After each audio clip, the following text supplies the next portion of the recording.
Mother of God, pray for us sinners, now and at the hour of our death. Amen. Glory be to the Father, and to the Son, and to the Holy Spirit, as it was in the beginning, is now, and ever shall be, world without end. Especially those who are in most need of your mercy.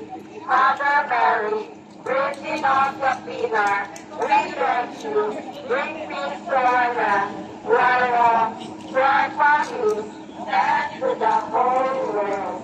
The second glory is the ascension of Jesus into heaven. Reflection. Jesus ascended into heaven, then to the Father, and appearing as grace for us. We reflect on this history by turning our hearts towards our heavenly home, taking the hope on our personal soul, when in the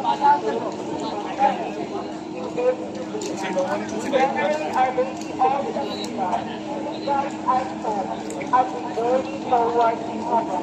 Help us our eyes on prayer for protection.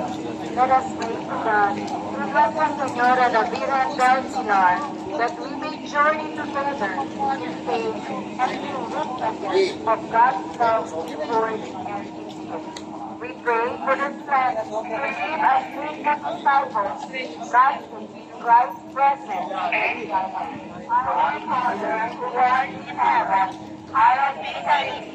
Thy kingdom come, thy will be done, on earth as it is in heaven. Give us this day our daily bread, and forgive our trespasses, as we